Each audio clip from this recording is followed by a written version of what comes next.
자, 국민의힘은 최종 후보를 김문수로 결정을 했습니다.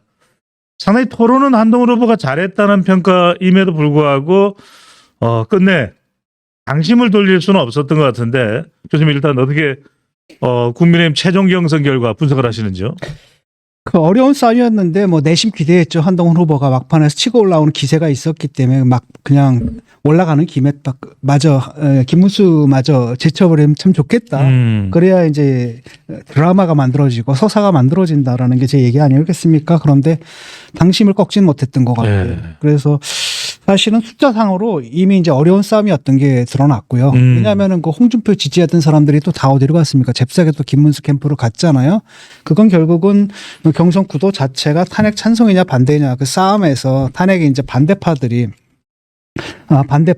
아직도 당의 주류를 차지하고 있다는 걸 좀 보여주는 거죠. 그리고 김문수를 꺾기에는 좀 시간적으로 상당히 좀 부족했던 것 같아요. 사실은 2차 경선 끝나고 나가지고 3차까지 예. 시간이 거의 없었잖아요. 토론회도 몇 번 했습니까? 딱 한 번 했거든요. 그러니까 이게 기세가 좀 붙으면은 쭉 올라갈 때까지 시간이 좀 필요한데 최소한 한 일주일 정도라도 더 있었으면은 또 결과가 달라졌을 것 같아요. 조기 대선이 아니라 정상적인 네. 대선 경선이었다면 결과가 달라졌을 수 있다는 예측도 있더라고요. 네네. 그런데 이제 그 부분이 시간이 너무 짧았다는 측면이 있는 것 같고 그 다음에 김문수 캠프에서 그 후보 단일화 카드 그게 이제 먹혔다는 생각이 들어요. 예. 그러니까 애초에 자기들을 뭐라고 브랜드 마킹했습니까? 김문수 더하기 한덕수를 하지 김덕수. 얼찌문덕 이야기도 했습니다. 라고 하는 거죠. 그러니까 사실은 당원들은 봤거든요. 이 사람 토론하는 걸 봤단 말이죠. 그래서 이 사람 가지고는 이재명하고 토론에 붙을 수가 없다는 걸 알아요. 후보의 자격을 본 게 아닙니다. 자질을 본 게 아니라 뭘 본 거예요. 아니라 가능성을 봤다라는 거죠. 그래서 사실은 김문수한테 준 표는 너 이거 가지고 완주하라는 표가 아니라 너 이거 가지고 한동훈 떨쳐내고 그다음에 한덕수랑 너 단일화해라 이런 뜻으로 준 표거든요. 이거는 사실은 꺾기가 힘들다라는 겁니다. 이게 사실은 반칙이고 어떻게 보면은 편법이잖아요. 당에서 말이죠. 그런 식으로 선거운동을 한다는 게 말이 됩니까? 그랬는데 어쨌든 그 카드가 먹혔던 것 같고요. 아마 근데 과연 한동훈이 과연 그런 카드를 썼어야 되느냐라고 했을 땐 또 한동훈으로서는 쓸 수 없는 카드이기도 해요. 그게. 왜냐하면 명분 그다음에 원칙을 중요시 여기는 사람이 그런 식의 김문수 캠프처럼 막 그냥 일단 당선되기 위해서는 원칙이고 뭐고 다 내던져 버리고 막 이렇게 할 수는 없는 거 아니겠습니까?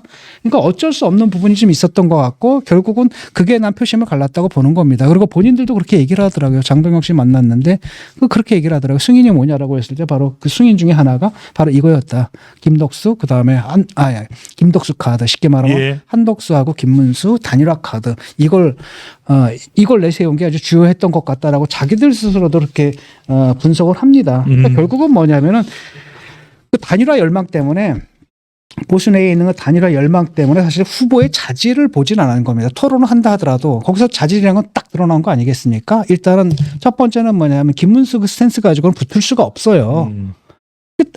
그 탄핵으로 인해서 치러지는 대선이거든요. 그런데 탄핵 반대 이 스탠스 가지고 되겠느냐라는 거죠. 만약에 한동훈이 딱 나갔다라고 한다면 민주당에서는 지금 이걸 갖다가 내란 종식이라는 프레임으로 선거를 치르려고 하는데 적어도 한동훈한테 안 먹히거든.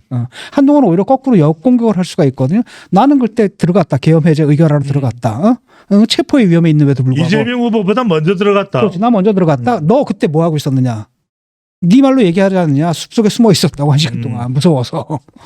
딱 그렇게 되면 사실 딱 뒤집을 수가 있는 거거든요. 일단 이런 스탠스가 안 되는 겁니다. 그리고 토론 능력도 잘 안 되는 데다가 노쇠하다는 게 좀 드러났잖아요. 예컨대 뭐 세대 교체라고 하니까 말귀를 못 알아듣잖아. 여러 차례 그것도 한두 번이 아니라 3번, 4번 했을 때야 비로소 알아듣고. 그래서 일단은 뭐 육체적으로 상당히 좀 노쇠했다는 느낌이 드는데 이 부분을 본 게 아니다라는 겁니다. 뭐 경제 문제에서도 상당히 디테일이 좀 떨어졌던 부분들이 있고 예컨대 국민연금 갖다가 뭐 비트코인에 투자한다 이런 거 의학하잖아. 이게 뭔 소리야? 위험자산입니다. 위험자산을 갖다 거기다 투자하는 나라가 어디 있어? 근데 뭔가를 좀 잘못 알고 와가지고 얘기를 했던 거잖아요. 근데 그런 것들이 드러났음에도 불구하고 당심에서 상당히 앞섰던 것은 뭘 본 거예요.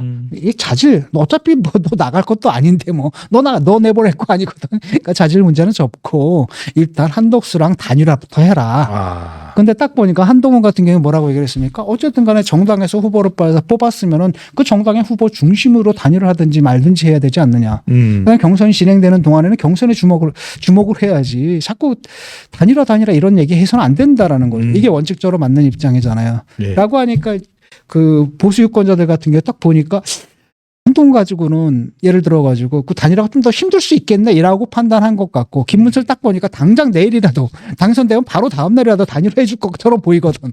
또 그렇게 말을 했잖아요. 그러니까 그냥 쭉 몰표를 줬는데 결과는 어떻게 됐죠? 예. 완전 배신당한 거죠. 지금. 그 얘기는 잠시 뒤에 하겠습니다. 예. 6월 3일까지 여하튼 최종 경선에서 선택을 받지 못한 한동훈 후보는 6월 3일 대선까지는 교수님 어떤 길을 가야 될까요? 일단은 이게 김문수 후보를 갖다 지지하고 이렇게 나서기 참 힘든 게 원래는 일단은 경선이 끝났으면은 같이 한 팀이 되는 게 맞거든요. 원팀이 예. 되는 게 맞아요. 논리적으로. 근데 문제는 뭐냐면 이게 탄핵 찬성 반대 문제거든요. 이게 굉장히 애매모호해진 겁니다. 그러니까 원래대로라면 그래도 당의 후보고 나랑 경쟁해서 이긴 후보라고 하면 승리해주고 축하해주고 그다음에 그를 위해서 한 팀이 되는 게 맞잖아요.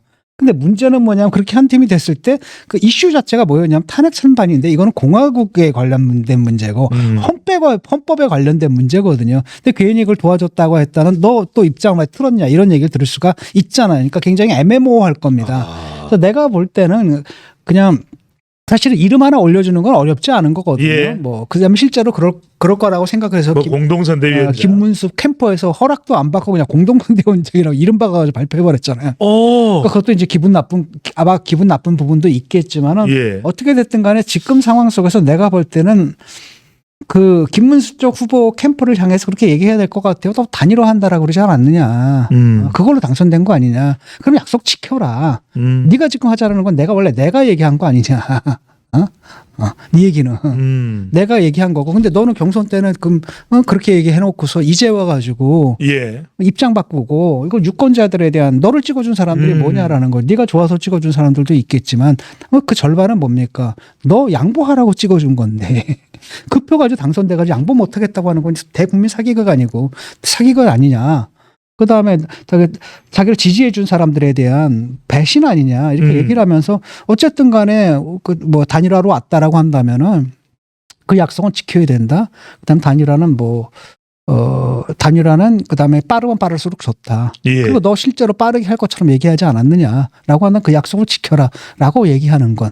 그다음에 이제 후보가 이제 결정이 되고라고 한다면 결정이 된다라고 한다면 그 다음에는 뭐 선대위원장 같은 거 이름 하나 얹혀주는 것도 나쁘진 않을 것 같아요. 그 정도. 왜냐하면 또 그래도 당이 이제 마음에 안 든다 하더라도 당이 선거로 치르는데 나는 또 내 생각 안 맞는다라고 해가지고 딱 아예 척을 지고 있는 것도 좀 이상하잖아요. 예. 그래서 내가 볼 때 지금 스탠스는 그 정도가 좋을 것 같아요. 일단 김문수 캠프를 향해서 우리나라 너를 뽑아준 우리 당원 동지들 또는 우리 지지층의 생각을 그 생각이 뭐였느냐. 그건 바로 후보 단일화 아니었느냐라고 한다면 우리가 적극적으로 나서야 된다라고 얘기를 하고 단일화 촉구하는 그 정도. 네. 그다음에 나 같은 경우에는 후보가 확정된다라고 한다면 전면에 나서긴 힘들어도 후면에서 물심양면 돕겠다. 예. 이 정도 스탠스. 나중에 단일 후보가 결정이 된다면. 그렇죠. 한덕수 후보가 또 한동훈 전 대표에게 전화를 했다는 뭐 그런 이야기도 있어서요. 네. 네. 근데 지금 상황에서 누구 편 들어주기 참 애매모호하지 않습니까? 뭐 이쪽이나 저쪽이나 더 나은 사람이 누군지 잘 모르겠는데다가 네. 괜히 지금 문제는 뭐냐면 이제 황당한 상황 아닙니까? 보통은 어떤 상태냐면은 당의 후보가 있잖아요. 그럼 예. 바깥에 제3 후보가 있는 거예요. 그럼 당의 중심으로 단일화를 한다 하더라도 우리 당의 후보가 최종 해야 후보가 된다. 되게끔 해야 되는데 이놈의 당은 이상해요. 지당의 후보는 여기 있는데 이 사람을 후보 만들려고 하는 이런 상황이란 말이죠. 예. 좀 이상한 상황이 됐는데 그럼에도 불구하고 어쨌든 간에 끝까지 뭐랄까 일단은 뭐 당에서 그게 옳은 판단이든 그릇된 판단이든 간에 단일화를 통해 가지고 선거를 치르기로 했다고 한다면 그 단일화 시간표 너무 늦지 않게 빨리 채워야 한다 이렇게 얘기하고 그다음에 그것이 확정이 된다라고 하면 남 열심히 돕겠다 이 정도가 원론적인 네, 지원 의사를 밝히는 것이 좋겠다는 그다음에 왜냐하면 이게 좀 네. 도울 수가 없는 게 지금 스탠스는 뭐냐면 한덕수만 해도 사실은 그렇죠. 김문수보다 조금 덜하거든요. 왜냐하면 한덕수 같은 경우에도 뭐 계엄에 반대하고 하지만 탄핵에 탄핵에 반대한 스탠스를 갖고 있지는 않았어요. 김문수는 확실하게 탄핵 반대 스탠스를 갖고 있지 않았습니까? 그럼에도 불구하고 결국 탄핵 정권의 총리잖아요. 그렇기 때문에 뭐 김문수가 된들 한덕수가 된들 그러니까 한동훈이 갖고 있는 정치 명분상 어떤 적극적으로 나서서 선거운동을 하긴 굉장히 힘들어요. 하지만은 뭐 여러 도와줄 수는 있겠죠. 전면에 나서지는 않고 측면 지원이라든지 예를 들어 가지고 자기를 지지했던 지지자들 있지 않습니까? 그 사람들에게 일단 그래도 당의 선거니까 열심히 뛰어라 우리 후보를 위해서 열심히 선거운동 해달라고 촉구를 한다라든지 네. 지지해달라라든지 그 정도 얘기는 할 수가 있겠죠. 네. 그래도 국민의힘 전 대표였고 또 경선까지 치른 마당이기 때문에 안 도와줄 수는 없을 것이다. 원론적이고 원칙적인 차원에서의 지원 의사는 밝힐 필요가 있을 것이다라는 말씀 주셨어요. 자, 그런데 이럴 때 이런 비유를 많이 쓰는 것 같아요, 교수님. 화장실 들어갈 때 다르고 나올 때 다르다. 그러니까 경선할 때는 무슨 얼찌문덕 이야기도 했는데 지금 일단 최종 후보가 되고 난 이후에는 김문수 후보가 완주 의사를 표명하는 듯한 그런 냄새가 스물스물 올라오고 있습니다. 그 주변의 측근들도 그렇고요. 이 상황은 어떻게 봐야 돼요? 이게 일종의 전환됐다고 봐야 될까요? 아니면 뭐 견물생심이라고 봐야 될까요? 그게 일단 김문수를 도와준 지금 내가 볼 때는 국힘 사람들은 일단은 대선에 이길 생각이 없어요. 대선에 이긴다는 걸 자기들이 믿질 않아요. 그 대개는 이길 가능성이라는 건 딱 머릿속에 떠오르는 가능성 딱 하나밖에 없는 거 아니겠습니까? 계엄에 반대하고 탄핵에 찬성한 후보가 이 경선에서 승리하는 모습을 보여줄 때 국민들은 저 당이 바뀔 준비가 되어 있네라고 판단하고 그다음을 묻게 된다라는 겁니다. 자, 그러는 이재명 너는 이렇게 돼야 되는 거잖아요. 그래서 프레임이 바뀌게 되는 거잖아요. 그게 유일한 가능성이었거든요. 일단 그걸 딱 잘라놓은 겁니다. 왜? 한동훈 때문이에요. 한동훈 때문입니다. 근데 사실 지금도 골치 아플 거예요. 왜냐하면 이번엔 넘어갔는데 예를 들어가지고 이번에 한동훈이 뭐였습니까? 거의 43%였고 43에서 44%예요. 예. 그 불리한 환경 속에서도 그야말로 사방천지에서 다구리 맞았잖아요. 그런데도 이 정도를 갖다가 이 정도를 확보했다라는 건 뭐가 되는 거냐면 차기에 그 다음에 다음 당권 도전이라든지 이런 데서 굉장히 중요한 교두보를 마련한 거거든요. 왜냐하면 이 정도의 지지를 받을 수 있는 이제 후보가 없어요. 잠깐 보세요. 김문수 후보. 김문수 거 자기 표예요? 아니잖아요. 절반은 자기 표 아니거든요. 그때 여론조사 하게 되면 막판에 한동훈보다 뒤진 것들이 많이 나왔단 말이에요. 전체 응답자를 대상으로 한 조사에서는 네. 뒤지는 결과가 나왔어요. 그다음에 이번에 대선 끝나고 나면 어차피 날아갈 카드예요. 당에 기반이 있었던 사람도 아니고 이번에도 많이 안 붙었거든요. 누가 붙은 겁니까? 한덕수 붙은 사람들이 여기 붙은 거거든요. 잠깐 몇몇 사람들이 붙은 거예요. 그러고 그다음에 이제 나경원은 뭡니까? 처음에 이제 대통령이 부르니까 난가? 이게 나인가병인가? 뭐 이런 게 있다며. 난가병이라며. 난가. 딱 갔는데 아니었던 거잖아요. 네. 이런 거였고 그다음에 안철수도 한계를 드러냈잖아요. 처음에 약간 가능성을 보여줬지만 두 번째는 이제 결국 한계를 좀 드러냈던 것 같고 그러면 남는 사람이 없어요, 사실은. 다행히도 뭡니까 한동훈하고 누가 남아있냐면 오세훈이 좀 남아있는 거죠. 라고 한다면 한동훈이나 오세훈이나 둘 다 합리적이고 정상적인 사고를 하는 사람들이니까 이게 이제 두려운 겁니다. 이 사람들 같은 경우는 어떤 식으로든 간에 한동훈이 만약에 당을 갖다 바꾸고 그러면 지금까지 모든 당이 잘못됐던 것들의 책임이 누구한테 있는 겁니까? 자기들한테 있잖아요. 친윤들에게. 그럼 자기들이 물러나야 된다는 얘기인데 이 사람들이 끔찍하게 생각하는 거 그겁니다. 대통령은 아니었어도 좋아. 근데 문제는 뭐냐면 이 기득권, 쉽게 말하면 공천권, 내 자리 이것만은 양보할 수 없는 거잖아요. 그래서 사실은 한동훈을 비토하기 위해서 김덕수 연대가 만들어진 겁니다. 김문수, 한덕수 연대가 만들어진 거죠. 근데 문제는 뭐냐면 바뀌었어요. 이제 그 다음에요. 딱 보니까 이제 줄을 쓴 겁니다. 양쪽으로. 줄을 딱 썼는데 지금 대다수는 어디에 뭉쳐 있습니까? 한덕수한테 가 있거든요. 예. 여기 몇몇 사람들이 뭉쳐 있는 겁니다. 근데 얘네들은 딱 가가지고 경선 이겨놨네? 그랬는데 문제는 뭐냐? 저쪽으로 합류해? 그러면 자리가 있어요? 없어요? 저쪽에? 없겠네요. 없잖아요. 그러니까 무슨 수를 써서라도 이 선거는 우리들 중심으로 치러야 되는 겁니다. 이러다 보니까 생각이 달라지는 거죠. 이거는 뭐 김문수까지 그렇게 생각하는지는 모르겠어요. 어쨌든 설사 김문수는 그렇게 생각하지 않는다 하더라도 김문수 주위에 뭉쳐 있는 사람들은 목숨이 걸린 거라는 거예요. 그러니까 잘 생각해봐요. 여기서 딱 내가 후보가 돼놨는데 저쪽에서 밖에서 김재원 의원의 말대로 아니 당비 1,000원도 안 냈던 사람들이 이런 사람들이 와가지고 딱 당을 장악하고 예. 뭐를 해버린다.